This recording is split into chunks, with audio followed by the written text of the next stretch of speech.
लगभग 10:30 થવા આવ્યા છે। સર્વે પત્રકાર મિત્રોને ઇમરજન્સી બોલાવવાના હતા, તમારું સ્વાગત કરીએ છીએ।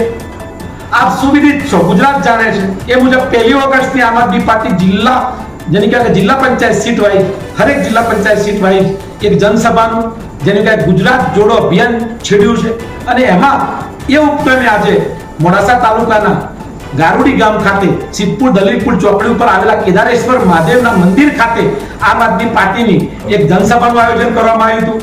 એની પોલીસ પરમિશનથી માંડી માનનીય એસડીએમ સાહેબની પૂર્વ મંજૂરી લઈ અને આ કાર્યક્રમ આદર્યો હતો। ક્યાંક ને ક્યાંક ભાજપના તાનાશાહોના ઈશારે મારી ઇવેન્ટ શરૂ થાય ત્યારે તરત જ અમારી લાઈવ કાપી નાખવામાં આવી।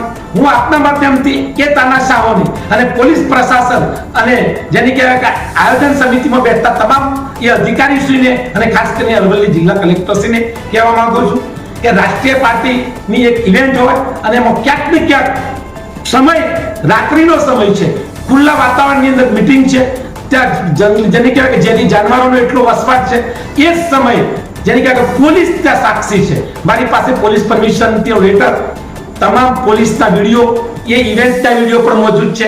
ક્યાંક ને ક્યાંક અમારી આ લાઈવ ભાજપના ઈશારે અને માનનીય જેને કહેવાય કે ઇલેક્ટ્રિસિટી બોર્ડના એન્જિનિયરને હાથો બનાવી અને ઈરાદાપૂર્વક અમારી લાઈવ જેને કહેવાય કે જે તે ઇવેન્ટની લાઈવ કાપી નાખવામાં આવી છે। અમારી ઇવેન્ટને આ લોકો ક્યાંક ફ્લોપ કરવા માંગતા હતા, એ લોકોને હું જણાવવા માંગુ છું આપના માધ્યમથી કે તમારા તમામ પ્રયત્નો પૂરા કરજો। તમારા એક પણ પ્રયત્નથી અમે ડરવા વાળા નથી। તમે ભય, ભૂખ અને ભ્રષ્ટાચારની રાજનીતિ આજથી નહીં વર્ષોથી કરતા આવ્યા છો, પણ આમ આદમી પાર્ટીનો એક જ જે સૈનિક મંચ ઉપર જે બિરાજમાન છે, આજે 11:15 વાગે પણ સીધા જ અમે ઇવેન્ટ સ્તરથી અહીંયા આવ્યા છે કે અને વખોડી કાઢીએ છીએ। માન્ય કલેક્ટરશ્રીને હું અલ્ટિમેટમ આપું છું કે આની ઊંડાણપૂર્વકની તપાસ થાય। આવતીકાલે આમ આદમી પાર્ટીના એક કાર્યકરને જો સેટ પણ હાથ આવશે તો જયદીપસિંહ અંસર ઉપર બેસશે, જિલ્લા કલેક્ટરશ્રીના આઘારી અહીં બેસશે। તમારા જવાબ આપવો રહ્યો સાહેબ। તમે વારંવાર આમ આદમી પાર્ટીની નાના કાર્યકર્તાઓને એક ટાર્ગેટ કરો છો અને ખુલ્લી ઇવેન્ટને ત્યાં તમારી કોઈ વ્યવસ્થા નથી। તમારી આયોજન સમિતિ બેસે છે અથવા તો જેની સંકલન સમિતિ બેસે છે, એમાં કોઈ માર્ગદર્શિકા નથી, એમાં કોઈ પ્રોપર ગાઈડલાઈન નથી। શા માટે લાઈટ લેવી પડી?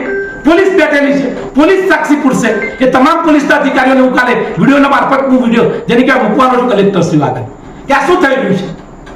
કોઈ લોકશાહી બચાવવાનો કોઈ કોશિશ કરો છો ખરા?